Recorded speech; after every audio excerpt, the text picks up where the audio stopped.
Nunca pensé que algún día estaría aquí, sentado frente a una cámara, hablando de lo que hice. No es fácil, y no porque me cueste recordar, sino porque cada vez que lo hago, la imagen de su rostro me persigue. Mi abuelo. Él era un hombre fuerte, de esos que parecen hechos de madera vieja y resistente.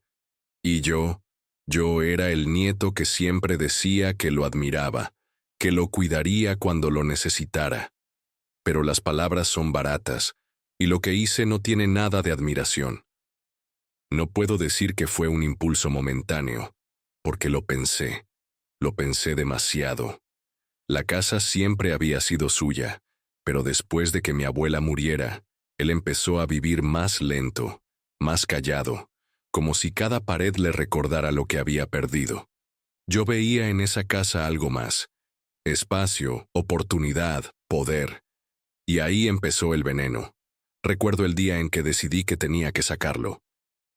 Estaba en la cocina, él preparando su café, ese aroma a tostado que siempre llenaba la mañana, y yo con la cabeza llena de cuentas, deudas, y la idea de que, si tuviera esa casa para mí, podría empezar de nuevo.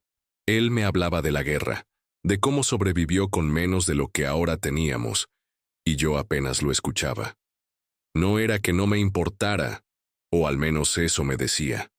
Era que mi propia ansiedad me ahogaba. Esa mezcla de miedo a perderlo todo y de creer que me merecía más me empujó a tomar la decisión. En ese momento, no lo vi como una traición, sino como una necesidad. Ahora, viéndolo con distancia, me cuesta creer que lo justificara así. El momento de decírselo fue peor de lo que imaginé. Lo encontré sentado en su sillón, con la luz del atardecer entrando por la ventana. Le dije que necesitaba la casa, que él podría irse a vivir con mi tía. No levantó la voz, no me insultó, solo me miró. Esa mirada no era de ira, era de decepción, como si en ese instante entendiera que el niño que había criado ya no existía. Me dijo que lo entendía, que a su edad uno aprende a perder cosas, pero sé que mentía para no humillarme. Guardó silencio, y ese silencio pesó más que cualquier grito. Me marché de su lado sintiendo una victoria amarga, como quien gana una guerra pero queda rodeado de ruinas. Esa noche casi no dormí. Caminaba por la casa y todo parecía más grande, más vacío, como si cada habitación me recordara que esa no era mi victoria, sino mi condena. Al día siguiente, él se fue. Llevaba una pequeña maleta y la misma chaqueta que usaba en invierno, aunque no hacía tanto frío. No me dio un abrazo, no me dijo adiós. Simplemente cerró la puerta detrás de él. Yo pensé que con eso terminaba la historia, pero me equivocaba. Al día siguiente, me desperté con una llamada del banco. No entendí nada al principio, hasta que me dijeron que la cuenta que tenía con mi abuelo estaba vacía, que la propiedad que creía tener ya no era mía. Y entonces supe que me había dejado sin nada, que mi venganza había sido más rápida que la suya, pero la suya fue más inteligente. ¿Qué harías tú en mi lugar si la persona a la que traicionaste encontrara la manera de devolvértelo todo con una sola jugada? Esa llamada del banco fue como si me arrojaran un cubo de agua helada en pleno rostro. Al principio pensé que había algún error, que los papeles seguían a mi nombre, que la cuenta seguía con el dinero que habíamos ahorrado juntos para tiempos difíciles. Pero mientras la voz de la mujer al otro lado de la línea me explicaba, con ese tono frío y burocrático, que ya no figuraba como propietario ni como cotitular de nada, algo dentro de mí comenzó a encogerse. Me dijeron que mi abuelo había retirado todo el dinero la tarde anterior y había hecho una transferencia irreversible. Y que la casa estaba legalmente a su nombre otra vez.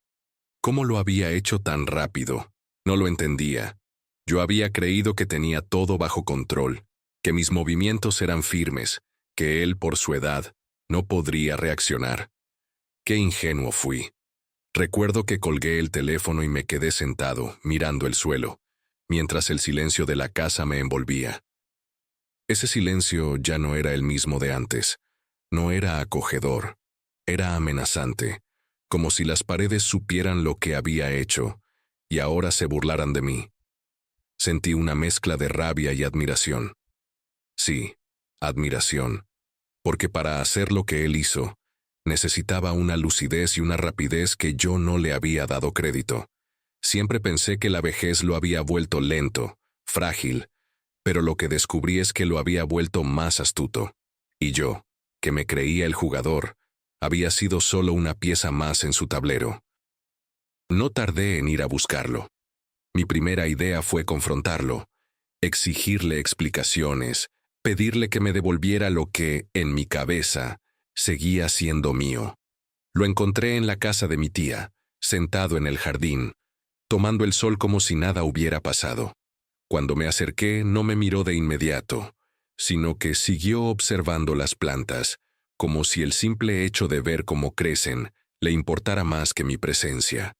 Le pregunté, casi gritando, cómo había hecho para quitarme todo en tan poco tiempo. Y él, sin perder la calma, me dijo, «Tú me diste la primera jugada al echarme, yo solo hice la segunda». Fue en ese momento cuando entendí que él había estado un paso adelante desde que pronuncié aquellas palabras en la sala de estar. Tal vez ya sabía que yo lo sacaría de la casa.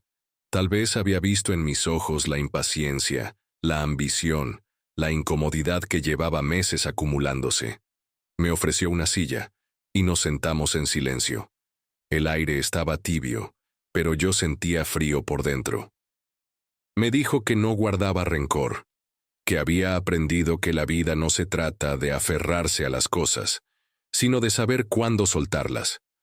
«Tú todavía no lo entiendes», añadió. Y tenía razón. No lo entendía.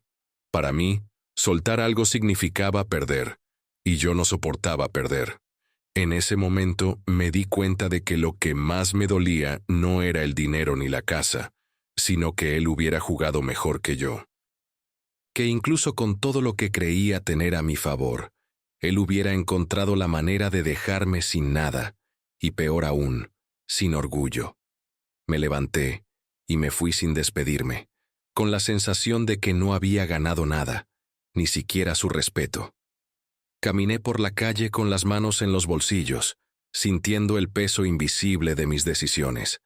Esa noche dormí en un colchón inflable en el suelo de un apartamento prestado, preguntándome si valía la pena todo lo que había hecho. Me miré en un espejo viejo, y lo que vi fue a un hombre que ya no podía mirarse como antes, porque sabía de lo que era capaz, y no estaba seguro de querer ser esa persona.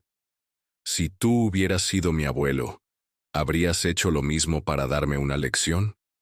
Esa noche en el apartamento prestado fue una de las más largas de mi vida. El colchón inflable se hundía en el centro y hacía un ruido molesto cada vez que me movía, pero no era eso lo que me impedía dormir. Era mi cabeza, llena de imágenes y voces. Veía a mi abuelo, con su paso lento, cargando su maleta, cerrando la puerta sin mirar atrás. Escuchaba su respiración pausada, como cuando me llevaba al colegio de niño, y me preguntaba en qué momento había dejado de verlo como ese hombre que me enseñó a montar en bicicleta y a plantar tomates en el jardín. Ahora, en ese silencio que solo se rompe con los ruidos de la calle, me di cuenta de que lo había reducido a un obstáculo, a un problema que necesitaba resolver para avanzar. Y lo había resuelto, como se resuelven las cosas que no queremos enfrentar, apartándolo. A la mañana siguiente intenté convencerme de que todo era cuestión de perspectiva, que si yo no me aferraba al dolor, podría empezar de nuevo. Pero la realidad me golpeó en la cara cuando miré mi teléfono y vi que no había mensajes, ni llamadas, ni siquiera de las personas que solían acercarse cuando creían que tenía algo para ofrecer. Era como si el mundo hubiera girado en otra dirección y yo me hubiera quedado al margen. Pensé en llamar a mi abuelo, pero me pregunté, ¿para qué? ¿Para pedirle que me devolviera algo? ¿Para disculparme? La verdad es que no estaba listo para pedir perdón, y mucho menos para escucharlo decir que no importaba. Esa última parte me dolería más que cualquier reproche. Decidí salir a caminar, a despejarme como él me había enseñado cuando era adolescente y me ponía nervioso antes de un examen. Caminé sin rumbo y terminé, casi sin querer, pasando por el barrio donde crecí. Las calles eran las mismas, pero las casas parecían más pequeñas, como si el tiempo las hubiera encogido. Vi a un par de vecinos que todavía me recordaban. Uno me saludó con la mano, pero en su sonrisa había algo raro, como si ya supiera lo que había pasado. Tal vez me lo estaba imaginando, pero sentí que las miradas se quedaban más tiempo sobre mí, que había un juicio silencioso en el aire. Y lo peor es que ese juicio no venía solo de ellos, venía de mí mismo. Terminé frente a la vieja casa, la que había querido para mí. La luz entraba por las ventanas como siempre, y me imaginé a mi abuelo adentro, moviéndose lentamente, revisando sus plantas, tomando su café, como si nada hubiera cambiado. Pero no estaba allí. Estaba en la casa de mi tía, y yo lo había expulsado de ese lugar que había sido su refugio. Me quedé un rato parado frente a la puerta, recordando las veces que él me abrió con una sonrisa y un «Pasa, hijo». Ahora, esa puerta era solo un pedazo de madera, y yo un extraño. Regresé al apartamento con un peso en el pecho que no se iba. Intenté distraerme, pero cada cosa que hacía me devolvía a la misma imagen, él cerrando la puerta. Pensé en lo fácil que había sido para mí justificar lo que hice. Me decía que era joven, que tenía derecho a progresar, que él ya había vivido su vida. Pero cuanto más repetía esas frases, más huecas sonaban. Tal vez, si hubiera esperado, si hubiera hablado con él, podríamos haber encontrado una solución que no dejara cicatrices tan profundas. Pero ya era tarde. Si fueras tú, ¿crees que habría una forma de reparar algo así? Pasaron varios días antes de que me atreviera a volver a buscarlo. Durante ese tiempo, me moví como un fantasma. Comía poco, dormía mal y evitaba cualquier lugar donde pudiera encontrarme con alguien que me conociera. No era miedo a que me juzgaran, era miedo a que me vieran como realmente era, porque ya no podía esconderme detrás de la excusa de que lo hice por necesidad. Esa frase, que al principio me servía como escudo, se había convertido en un eco vacío que sonaba cada vez que trataba de justificarme. Y en ese eco, la imagen de mi abuelo no aparecía como la de un hombre viejo y frágil, sino como la de alguien que me había superado sin levantar la voz. Una tarde, después de caminar sin rumbo durante horas, me encontré frente a la casa de mi tía. Me quedé en la acera, observando el portón. Dentro se escuchaban risas, seguramente de mis primos y sus hijos, y el sonido del televisor encendido. Por un momento pensé en tocar el timbre, en entrar y fingir que nada había pasado. Pero algo en mí sabía que no podía aparecer así, sin más. No porque no me dejaran pasar, sino porque el aire estaría cargado de todo lo que no se decía. Y entonces lo vi. Él sentado en una silla junto a la ventana, con una manta sobre las piernas y un libro en las manos. No parecía molesto, ni resentido. De hecho, tenía el mismo gesto concentrado que siempre ponía al leer. Eso me desconcertó. ¿Cómo podía estar tan tranquilo después de lo que había hecho? Me acerqué un poco más, lo suficiente para que, si levantaba la vista, pudiera verme. Y lo hizo. Nuestros ojos se encontraron por unos segundos que me parecieron eternos. No sonrió, pero tampoco frunció el ceño. Fue una mirada limpia, sin odio, y eso me dolió más que cualquier reproche. Sentí que, de alguna manera, esa calma suya era su forma de decirme que ya no esperaba nada de mí. Quise levantar la mano para saludar, pero mi brazo no respondió. Me quedé inmóvil, como un ladrón sorprendido en mitad del acto. Finalmente, él volvió a bajar la vista al libro, y yo me di media vuelta. Caminé hasta un parque cercano y me senté en un banco. Miré a mi alrededor. Familias, niños corriendo, ancianos conversando. Y pensé que, si las cosas hubieran sido diferentes, tal vez estaría yo sentado con él, tomando un café y escuchando sus historias de juventud. Pero esa posibilidad se había desvanecido, no por el tiempo, sino por mi decisión. Y entonces me golpeó una verdad incómoda. Yo no lo había echado solo de su casa. Lo había echado también de mi vida. Esa noche, en el apartamento, me puse a revisar algunas cajas que había llevado conmigo. Entre papeles y fotos viejas, encontré una carta que él me escribió cuando cumplí 20 años. Decía que estaba orgulloso de mí, que confiaba en que siempre haría lo correcto, y que, pasara lo que pasara, su puerta estaría abierta para mí. Me quedé leyendo esa última frase una y otra vez, hasta que las letras se mezclaron con las lágrimas. Me pregunté si todavía pensaba así, si todavía habría un rincón en su corazón para mí, o si había cerrado esa puerta para siempre. Si tú fueras yo, ¿tocarías el timbre de esa casa para intentar hablar, aún sin saber si serías bien recibido? No dormí esa noche.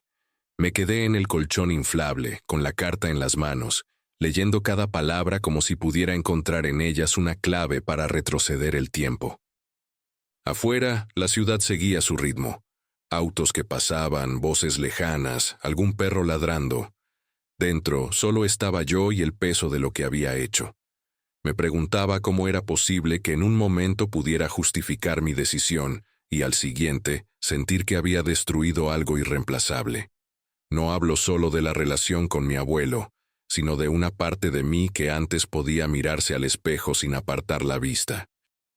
Ahora, cada vez que lo hacía, veía a alguien capaz de cruzar una línea que antes parecía sagrada. A las 6 de la mañana, sin pensarlo mucho, decidí que iba a ir a verlo. No sabía qué le diría, pero no soportaba más esa distancia. Caminé hasta la casa de mi tía, con el frío de la madrugada clavándose en mis manos y en mi rostro. Me detuve frente a la puerta y estuve ahí, de pie, varios minutos. No toqué el timbre. Sentía que no estaba listo, que abrir esa conversación significaba abrir también la herida, y temía que él me dijera algo que me confirmara que ya no había vuelta atrás. Así que me fui, como un cobarde, prometiéndome que lo haría mañana. Los días se fueron acumulando. En lugar de buscarlo, me encerré en una rutina vacía. Salir a caminar, volver al apartamento, comer algo rápido, mirar por la ventana sin realmente ver nada. Mientras tanto, en mi cabeza, repasaba una y otra vez la escena del día que lo eché, el tono de mi voz, el gesto de sus manos, el momento en que bajó la mirada y aceptó, sin discutir. Me preguntaba si había sido la sorpresa lo que lo dejó callado, o si en realidad había estado esperando ese momento, preparado para responder con su propia jugada, porque ahora, viéndolo todo con distancia, pienso que él sabía más de mí que yo mismo. Sabía de mi impaciencia, de mi incapacidad para esperar, de mi tendencia a actuar antes de medir las consecuencias. Una tarde, revisando mis correos, encontré uno suyo. No lo había visto antes. Tenía fecha del día que se fue de la casa. No había asunto. Solo un texto breve. No te preocupes por lo que me quitas. Preocúpate por lo que pierdes. Lo leí varias veces, y cada vez me golpeaba más fuerte. Era como si me estuviera diciendo que el dinero, la casa, todo eso no importaba, que lo verdaderamente valioso era otra cosa, y lo peor era que yo ya lo sabía, pero lo había ignorado, porque lo más difícil de admitir no es que le fallé a él, sino que me fallé a mí mismo. Esa noche volví a soñar con él. Estábamos sentados en la mesa de la cocina, como antes, con una taza de café para cada uno. Me contaba una de sus historias, y yo lo escuchaba sin interrumpirlo, disfrutando de cada detalle. Pero de repente, su voz se apagaba y él se levantaba, caminaba hasta la puerta y la cerraba. Yo me quedaba solo, con el café enfriándose frente a mí. Me desperté con el corazón acelerado, entendiendo que esa puerta no era solo la de la casa, sino algo mucho más profundo. Pasaron varias semanas antes de que reuniera el valor para intentar un verdadero acercamiento. No fue un momento de iluminación repentina, ni un arranque de valentía. Fue más bien el desgaste de vivir con un silencio que me estaba consumiendo. Empecé a darme cuenta de que mi vida, desde aquel día, había quedado suspendida, como si todo lo que hacía estuviera cubierto por una sombra que no me dejaba avanzar. No había alegría en las pequeñas cosas, ni motivación en los proyectos. Era como si cada paso que daba me recordara que había dejado algo sin resolver. Y ese algo tenía su rostro, sus manos arrugadas, y esa mirada que todavía me perseguía en sueños. Me levanté temprano un domingo y decidí caminar hasta la iglesia del barrio donde sabía que él solía ir. No estaba seguro de encontrarlo allí, pero pensé que si lo veía en un lugar que para él significaba calma y rutina, tal vez sería más fácil acercarme. Llegué antes de que terminara la misa y me quedé afuera, apoyado contra una pared, observando a la gente salir poco a poco, y entonces lo vi. Caminaba despacio, con un bastón que no recordaba haber visto antes. Tenía una expresión tranquila, incluso serena, y eso me hizo sentir más nervioso. No porque esperara que estuviera enojado, sino porque esa calma me recordaba que él ya no necesitaba nada de mí. Cuando estuve a pocos pasos me detuve. Mi voz se atascó en la garganta. No sabía si decir hola o ir directo a lo que realmente quería decir, pero no salió nada. Él me miró, y durante un segundo pensé que iba a pasar de largo. Sin embargo, asintió levemente y me dijo, «Buenos días». Ese saludo simple me desarmó. No era frío, pero tampoco afectuoso.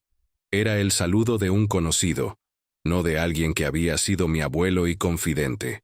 Respondí con un buenos días, torpe, y antes de que pudiera añadir algo más, él siguió caminando. No lo detuve. Me quedé allí, viéndolo alejarse, sintiendo que cada paso suyo era una oportunidad que se me escapaba. Esa noche me odié por no haber dicho nada más. Por no haber aprovechado ese momento para, al menos, pedirle que me escuchara. Me di cuenta de que el miedo no era a que me rechazara, sino a enfrentarme a la versión de mí mismo que él había visto ese día en que lo eché de su casa. Una versión que yo tampoco quería volver a ver, pero que seguía viva en mi memoria. Pensé en escribirle una carta, como él me había escrito tantas veces, pero cada vez que intentaba poner palabras en el papel, me bloqueaba. ¿Qué podía decirle? Lo siento. No era suficiente. Ni siquiera yo creía que bastara para reparar algo tan roto. Un día, mientras ordenaba el pequeño armario del apartamento, encontré una caja de fotos que me había llevado sin pensarlo de la casa. Entre ellas había una en la que aparecíamos los dos en el jardín, yo con apenas 6 años, sosteniendo una pala de juguete, y él agachado a mi lado, sonriendo. Me quedé mirando esa sonrisa, y me pregunté si alguna vez podría volver a verla dirigida hacia mí. No la sonrisa cortés que le da uno a un extraño, sino la genuina, la que decía, confío en ti. Y ahí, con esa foto en la mano, supe que, si quería intentarlo, tenía que hacerlo de verdad, sin esperar que él me facilitara las cosas. Esa foto en mis manos se convirtió en un peso constante en el bolsillo de mi chaqueta. La llevaba conmigo a todas partes, como si fuera un amuleto o quizás una condena que me recordaba cada día lo que había destruido. No era solo la imagen de un momento feliz, sino la prueba de que en algún momento yo había sido digno de su afecto, de su confianza. Miraba la foto en silencio y me preguntaba si él también tendría algún recuerdo nuestro guardado, o si los había apartado para no sentir lo mismo que yo sentía ahora. Y cada vez que esa pregunta aparecía, la respuesta que imaginaba era peor que la anterior. Me tomó varios días reunir el valor para ir a la casa de mi tía y tocar el timbre. Cuando lo hice, fue un miércoles por la tarde, con el cielo encapotado y un aire pesado que parecía presagio de tormenta. Mi tía me abrió la puerta. Su expresión fue una mezcla de sorpresa y cautela. Me preguntó qué quería, y le dije que necesitaba hablar con él. Dudó un momento antes de dejarme pasar. El olor a café recién hecho me golpeó de inmediato, trayéndome recuerdos de la vieja cocina de la casa que ya no era mía. Caminé hasta la sala y ahí estaba él, sentado en su sillón, con una manta sobre las piernas y el mismo libro que había visto aquella vez desde la ventana. Me quedé de pie sin saber si acercarme o esperar a que él me mirara. No levantó la vista de inmediato, pero cuando lo hizo, fue como si el tiempo se detuviera. No había ira en su mirada, tampoco calidez. Solo una calma impenetrable que me hacía sentir aún más pequeño. Me invitó a sentarme con un gesto leve de la mano. Lo hice, con las palmas sudorosas y el corazón golpeando fuerte en el pecho. Pasaron unos segundos en silencio antes de que yo abriera la boca. Abuelo. Comencé, pero la palabra se me atragantó. Terminé tragando saliva y diciendo, quería hablar contigo, explicarte. Él asintió, pero no dijo nada. Su silencio no era vacío, era un espacio que me obligaba a llenar con algo que tuviera sentido, algo que no sonara a excusa. Empecé a contarle que las deudas me ahogaban, que me sentía atrapado, que había pensado que quedarme con la casa era la única manera de salir adelante. Le dije que en ese momento no vi todo lo que eso significaba para él, que estaba cegado por mis propios problemas. Mientras hablaba, me di cuenta de que cada frase sonaba más débil que la anterior, como si mis palabras fueran pequeñas piedras lanzadas contra un muro que no iba a caer. Él escuchaba, quieto, sin interrumpirme, y eso me hacía sentir más vulnerable. Cuando terminé, se quedó callado unos segundos más y luego dijo, no necesito que me expliques por qué lo hiciste. Necesito que entiendas qué fue lo que perdiste al hacerlo. Esa frase me atravesó. Quise responder, pero no encontré nada que valiera la pena decir.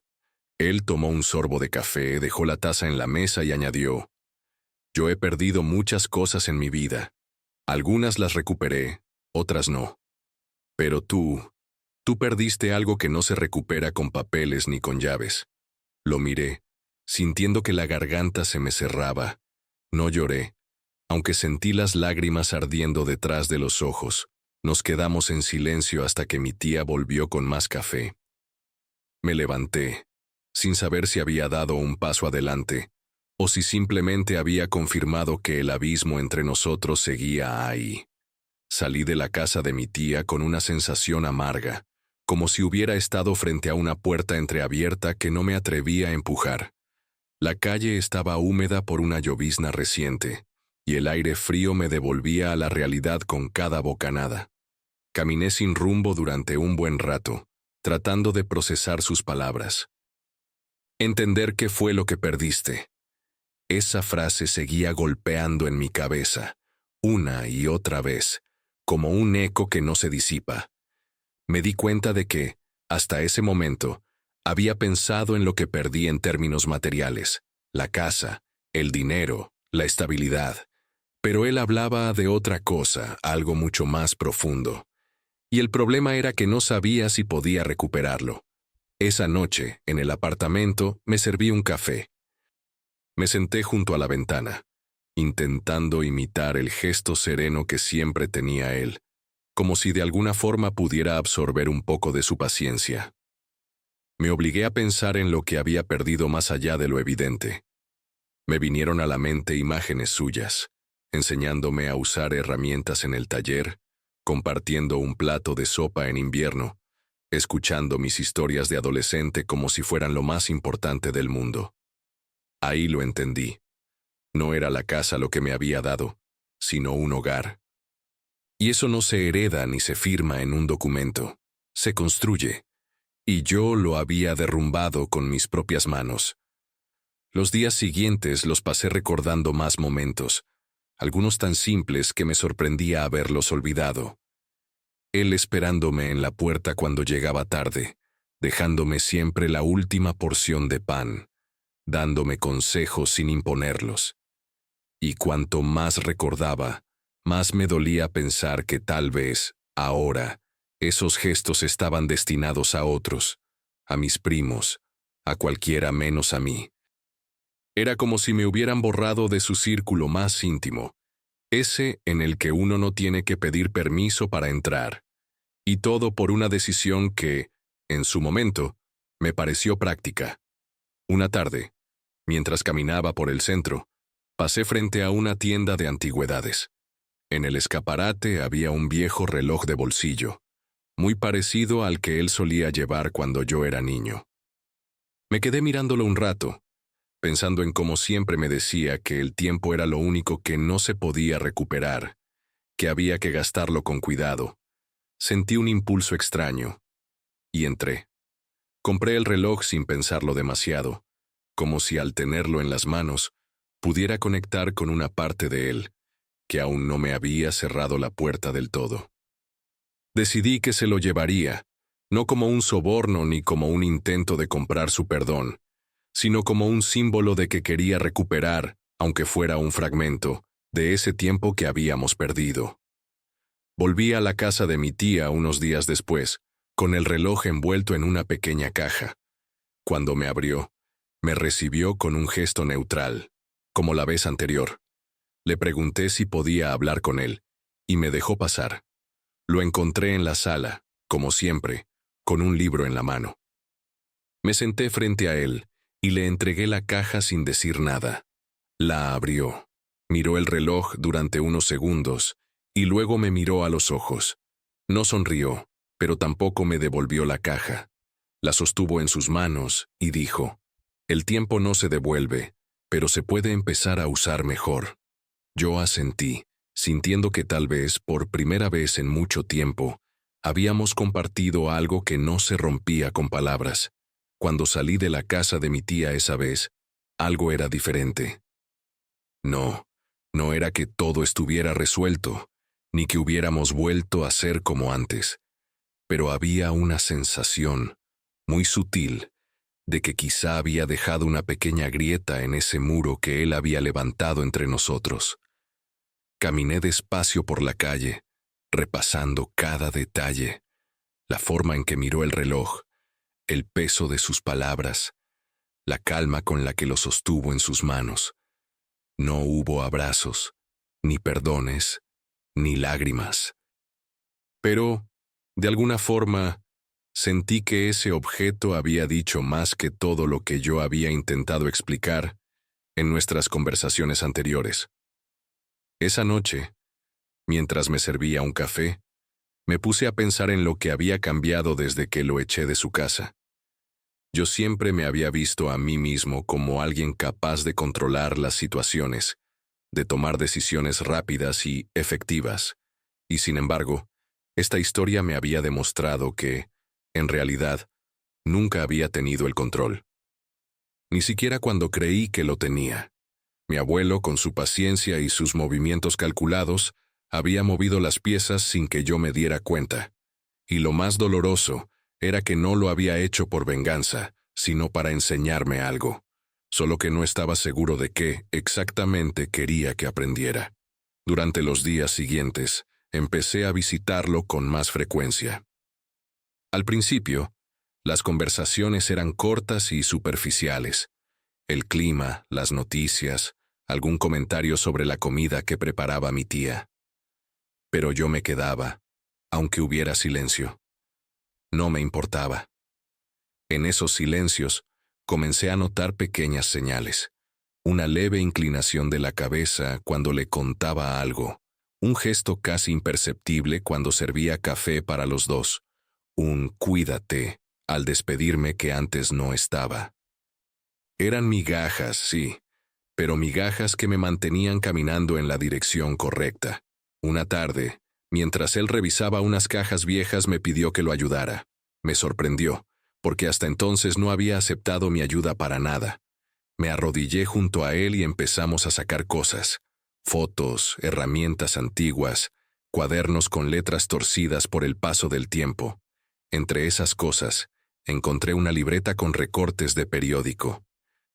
Eran artículos sobre mí, de cuando en la escuela había ganado algún premio o salido en alguna competencia.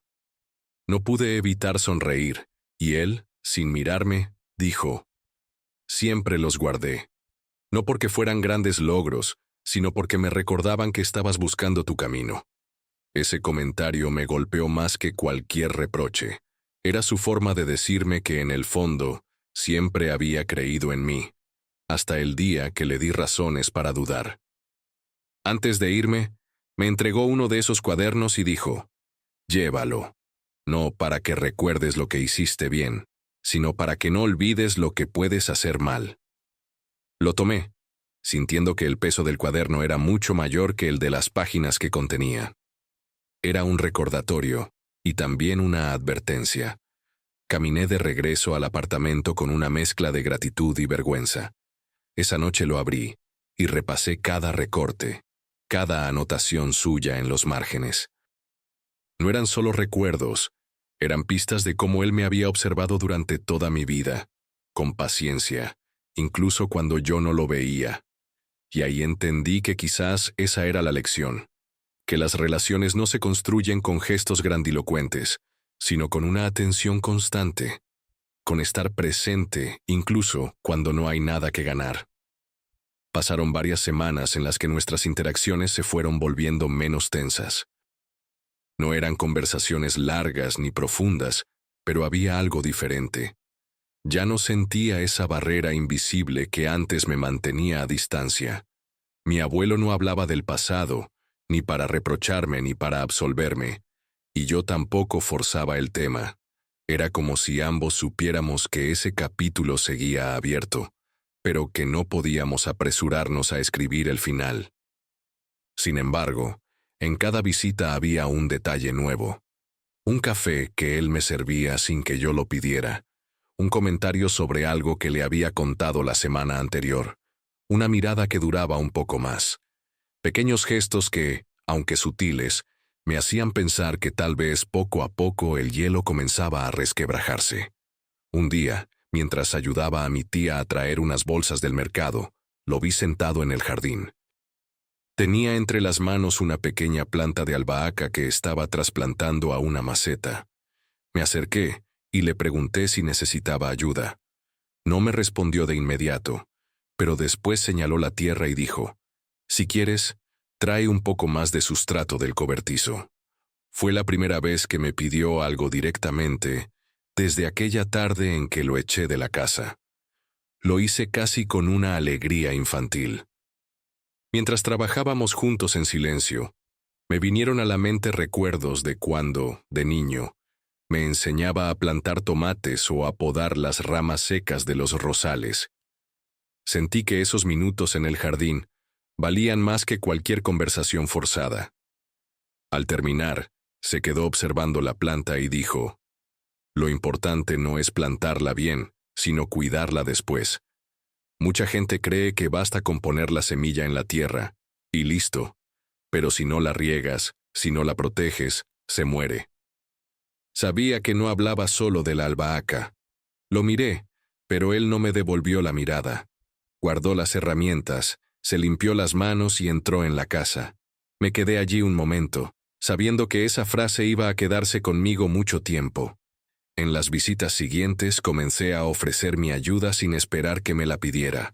Lavar los platos, barrer el patio, acomodar los libros en la estantería. Al principio, él no decía nada, pero tampoco me detenía. Y en una ocasión, mientras yo acomodaba unas herramientas, lo escuché decir desde la mesa: «Así es mejor». Fue apenas un comentario, pero me sonó como un reconocimiento, un pequeño paso hacia algo que yo creía perdido. Sin embargo, había noches en las que el peso de lo ocurrido regresaba con fuerza. Soñaba con el momento en que lo saqué de la casa, con el sonido de la puerta cerrándose detrás de él. Me despertaba con la sensación de que nunca podría borrar esa imagen de mi mente. En esos momentos, me preguntaba si realmente tenía derecho a esperar su perdón. Tal vez lo mejor que podía hacer era seguir apareciendo, seguir cuidando esa planta de la que hablaba, aunque nunca llegara a florecer del todo. Un domingo, mientras me despedía, me detuvo antes de que cruzara la puerta. Me entregó una bolsa pequeña con tomates del jardín y dijo: «Para que recuerdes que algunas cosas tardan en madurar, pero valen la pena». No sé si fue un gesto casual o una señal, pero para mí fue como un mensaje claro. Aún había algo que podía salvarse. Esa bolsa con tomates se convirtió en algo más que un simple regalo. La dejé sobre la mesa de mi pequeño apartamento y, cada vez que pasaba por allí, me detenía a mirarlos. Eran rojos, brillantes, casi perfectos.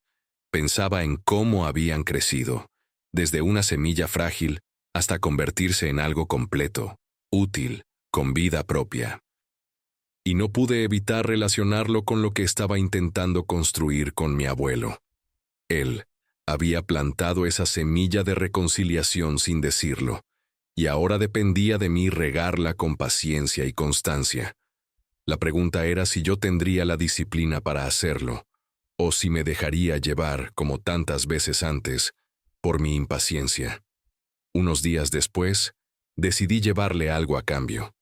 No quería que pareciera una transacción, pero sentía la necesidad de corresponder. Recordé que, de niño, siempre me pedía que le llevara pan fresco de una panadería del centro, esa que tenía un aroma inconfundible a masa recién horneada. Así que fui allí temprano, compré una hogaza y caminé hasta la casa de mi tía. Cuando llegué, estaba en el jardín regando las plantas. Me vio con la bolsa en la mano y, sin decir nada, dejó la regadera y se acercó. «Hace años que no como de este pan», dijo, y por primera vez en mucho tiempo, vi una sonrisa leve asomar en sus labios. No fue una sonrisa amplia, pero bastó para encender algo en mí. Entramos a la cocina y compartimos el pan con un café. No hablamos del pasado, pero el silencio era diferente. Ya no pesaba tanto. En un momento, me contó que la albahaca que habíamos plantado juntos estaba creciendo bien, y que quizá pronto podría usarla para preparar una de sus recetas favoritas. Sentí que, de alguna forma, esa planta era ahora un símbolo entre nosotros, un proyecto común que no necesitaba palabras para avanzar. Me quedé un rato más ayudando a mi tía con algunas cosas, y al irme, él me acompañó hasta la puerta. Antes de que saliera me dijo: «Gracias por el pan». 2 palabras simples, pero con un tono que me dio esperanza. Sin embargo, esa noche al llegar a casa, la vieja inquietud volvió. Me di cuenta de que estaba caminando sobre una cuerda floja. Por un lado, quería dejar que las cosas siguieran su curso natural. Por otro, sentía una urgencia por abrir la conversación, por enfrentar directamente lo que había pasado. Tenía miedo de que, si no lo hacía, siempre quedara un espacio vacío entre nosotros, algo no dicho que, tarde o temprano, podría volver a separarnos. Pasé varios días debatiéndome entre esos 2 caminos. Durante ese tiempo seguí visitándolo, ayudando con las plantas, llevando pequeños obsequios o simplemente sentándome a tomar café. Cada encuentro era una prueba de paciencia, un ejercicio de estar presente sin exigir nada. Y poco a poco, empecé a notar que él ya no se limitaba a escucharme. A veces me preguntaba por mi trabajo, por mi salud, incluso por cosas triviales como el clima o las películas que había visto. Eran preguntas sencillas, pero revelaban algo importante. Volvía a interesarse por mi vida. Un sábado, mientras guardábamos unas herramientas en el cobertizo, me miró y dijo: «¿Sabes? Las cosas rotas se pueden arreglar, pero hay que decidir si valen el esfuerzo». Me quedé en silencio, sin saber si hablaba de una vieja pala con el mango astillado o de nosotros. Quizá de ambas cosas. Lo único que pude responder fue: «Yo creo que sí». Él no replicó, pero asintió, y seguimos trabajando. Esa frase suya sobre las cosas rotas me quedó dando vueltas en la cabeza durante días.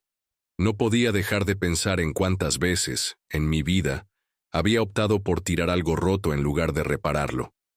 Y no me refería solo a objetos, sino a relaciones, oportunidades, promesas. Tal vez porque reparar algo implica paciencia, constancia, y yo siempre había querido soluciones rápidas, limpias, sin el trabajo lento de unir pieza por pieza. Ahora entendía que eso era exactamente lo que había hecho con mi abuelo. Había preferido cortar de raíz antes que enfrentar la incomodidad de buscar un camino juntos. Un martes por la tarde, decidí que ya no quería seguir acumulando silencios. Tomé el cuaderno que me había dado con los recortes y la foto que siempre llevaba en mi bolsillo, y caminé hasta la casa de mi tía. Cuando llegué, él estaba sentado en el porche, leyendo. Me saludó con un leve gesto y me invitó a sentarme. Me quedé ahí sosteniendo el cuaderno, sintiendo el peso del momento.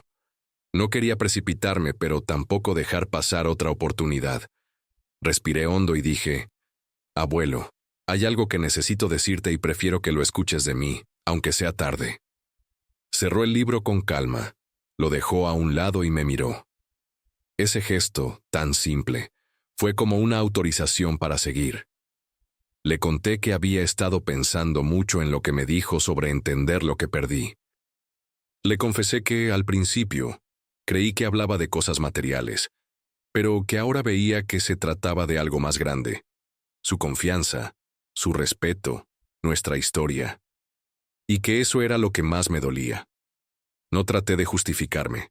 Solo dije que lo que hice fue egoísta y cobarde, que no merecía perdón, pero que aún así lo quería intentar. Mientras hablaba, él no apartó la mirada. No había ira en sus ojos, pero sí una firmeza que me hacía sentir desnudo, sin máscaras. Cuando terminé, se quedó en silencio unos segundos y luego dijo, «¿Y qué harías distinto si pudieras volver atrás?» Me quedé pensando. La respuesta más obvia era, no te habría echado, pero sabía que él quería más que eso, así que le dije que habría buscado otra solución, que habría hablado con él antes de tomar cualquier decisión, que no lo habría tratado como un estorbo, sino como lo que es, mi familia. No me dijo que me perdonaba, tampoco me dijo que aún estaba dolido. Solo asintió y dijo, «Las palabras pesan menos que los actos. Habrá que ver qué haces a partir de ahora». Era su manera de ponerme a prueba, de dejar claro que lo que habíamos empezado a reconstruir no dependía de un solo momento, sino de muchos. Lo acepté sin protestar porque entendía que tenía razón. Nos quedamos un rato más, hablando de cosas simples. Antes de irme, le dejé la foto que siempre llevaba conmigo. Le dije, «Para que recuerdes que, incluso en mis peores decisiones, siempre fui tu nieto». Él la tomó y la observó en silencio. No sé si la guardará o si la dejará olvidada en algún cajón, pero en ese instante no me importó. Sentí que había dado un paso, pequeño pero firme, hacia el lugar al que quería volver. Después de esa conversación, algo cambió, aunque de forma casi imperceptible. No era como si de repente todo estuviera bien, pero sí había una nueva disposición en el ambiente. Sus gestos eran un poco menos formales, y a veces me hacía preguntas que no tenían nada que ver con lo que estaba haciendo en ese momento, como si quisiera saber más de mi vida actual, no solo de mi pasado. Yo me aferraba a esos detalles, porque sentía que eran pequeñas ventanas que él abría para dejarme entrar poco a poco. Y me prometí a mí mismo que no iba a desaprovechar ninguna. Empecé a visitarlo con más frecuencia, incluso sin avisar. No para imponerme, sino para mostrarle que podía estar presente sin que eso significara un conflicto. Un jueves por la tarde, lo encontré en la cocina, cortando verduras para una sopa. Me ofrecía a ayudar, y él simplemente me pasó un cuchillo y señaló las zanahorias. Trabajamos en silencio, el tipo de silencio que no incomoda, que incluso acompaña. En un momento, me contó una historia sobre su juventud, algo que no había escuchado antes. Me sorprendió que lo hiciera sin que yo se lo pidiera, y sentí que era su forma de medir si podía confiar en mí nuevamente con sus recuerdos. En otra ocasión, Me pidió que lo acompañara al médico. Antes, jamás me habría pedido algo así. Seguramente habría llamado a mi tía o a algún vecino. Durante el trayecto hablamos poco, pero en la sala de espera me miró y dijo: cuando uno se hace mayor, no espera que le devuelvan todo lo que perdió, pero sí que al menos lo acompañen en lo que queda. Esa frase me golpeó en un lugar profundo. No era un perdón, pero sí una invitación a estar, y yo entendí que, tal vez, eso era lo que él me pedía. No palabras, no grandes gestos, sino constancia. Con el tiempo, empecé a notar que sus preguntas sobre mí se volvían más personales. Si estaba trabajando, si tenía planes, si me sentía bien. No era un interrogatorio, sino un interés genuino, y eso me hizo darme cuenta de cuánto lo había extrañado. También comencé a notar algo más, que él, a su manera, también estaba cediendo un poco. Un día, mientras tomábamos café, me habló de cómo se sintió la noche que lo eché. No usó palabras cargadas de rencor, pero fue honesto. Me dijo que lo había lastimado más el modo en que lo hice que el hecho en sí. No me diste tiempo para entender, solo me diste la puerta, dijo, mirando hacia la ventana. Sentí un nudo en la garganta, pero me mantuve en silencio para no interrumpir. Ese momento fue una revelación. Por primera vez, escuchaba directamente lo que había significado para él, y aunque dolió, también me alivió, porque significaba que estaba dispuesto a hablar de ello. Le dije que lamentaba profundamente haberlo hecho así, que no había pensado en cómo se sentiría. Él asintió, y aunque no dijo, te perdono, la tensión en su rostro se suavizó. Fue como si, al nombrar lo ocurrido, hubiéramos quitado un ladrillo más del muro que nos separaba. Al irme esa tarde, me acompañó hasta la puerta y, antes de que saliera, dijo: no sé si todo puede volver a ser como antes, pero podemos ver hasta dónde llegamos. Fue la primera vez que sentí que no hablábamos de pasado, sino de futuro. Esa frase, podemos ver hasta dónde llegamos, se me quedó grabada como un faro en medio de la niebla.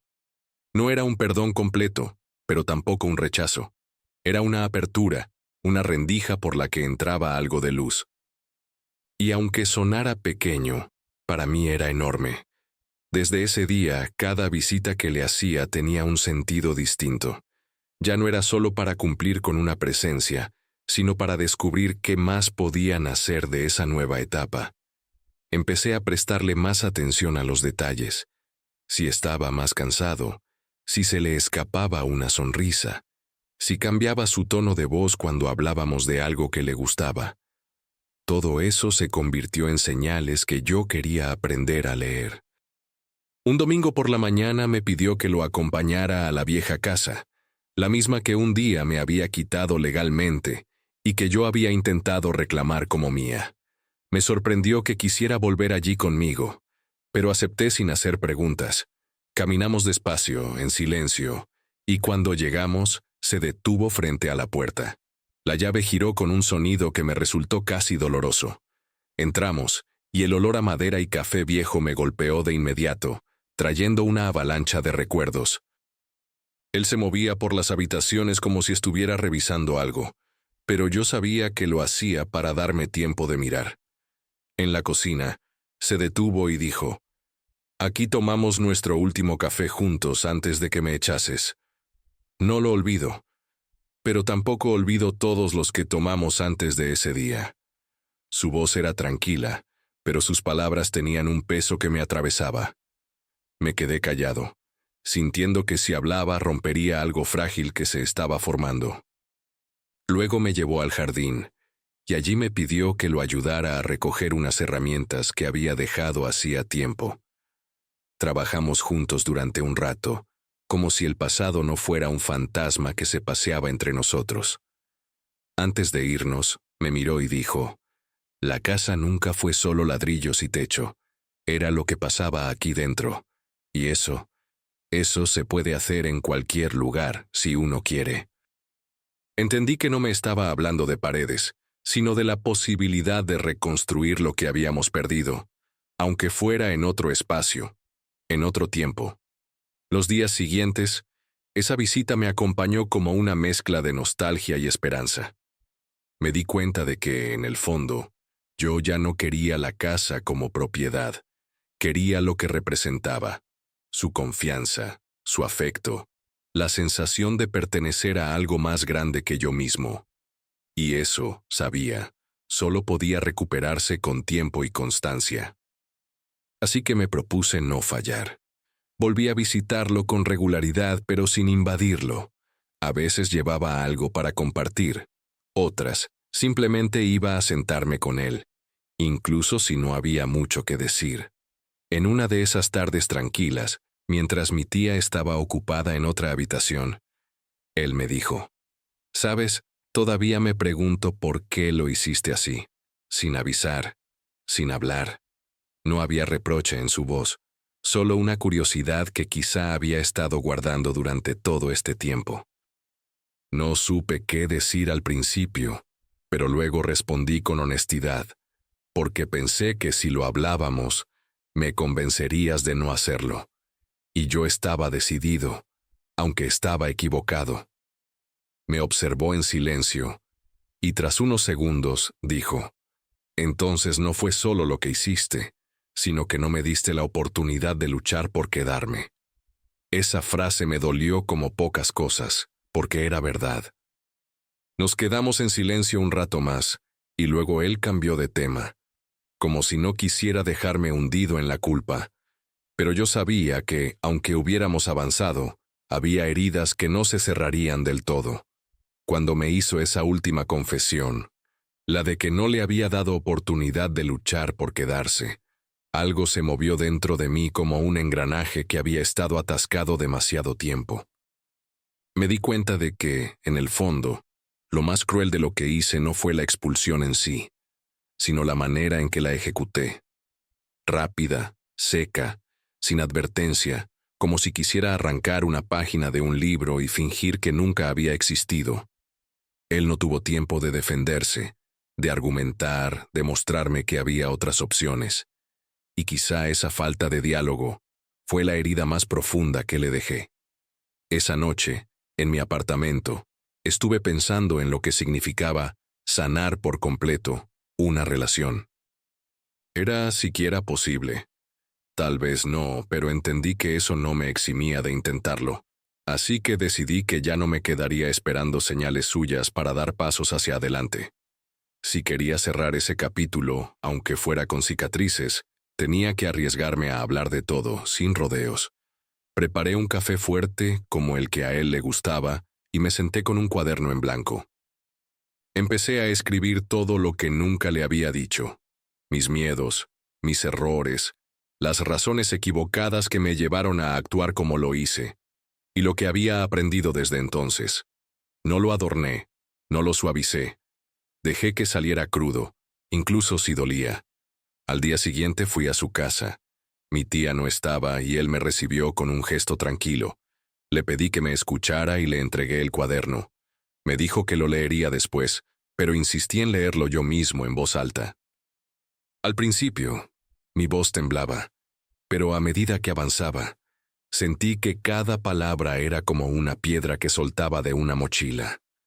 Le conté que había actuado movido por la desesperación y el orgullo, que pensé que demostraría fortaleza si tomaba decisiones rápidas, cuando en realidad solo estaba mostrando mi incapacidad para enfrentar el conflicto con madurez. Él me escuchó sin interrumpir. Cuando terminé, hubo un silencio que se extendió como una cuerda tensa entre nosotros.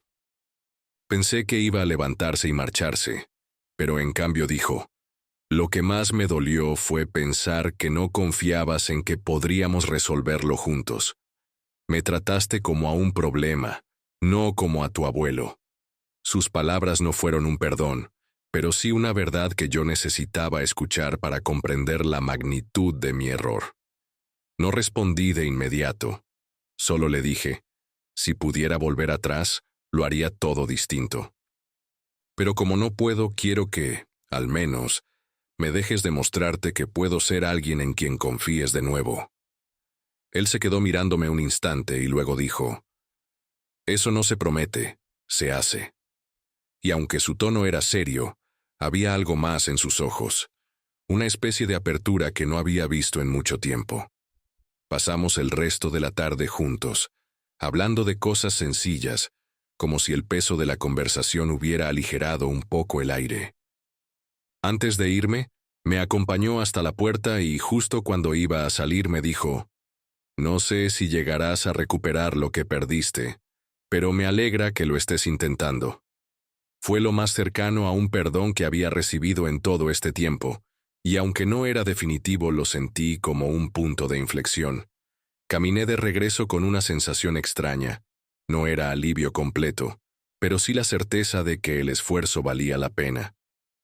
Entendí que algunas relaciones no vuelven a ser como antes, pero pueden transformarse en algo nuevo, igual de valioso, si se cuidan con constancia.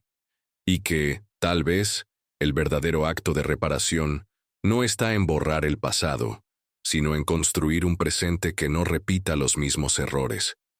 Si hubieras sido tú, ¿habrías seguido intentando hasta el último día o habrías aceptado que algunas puertas solo se cierran para siempre?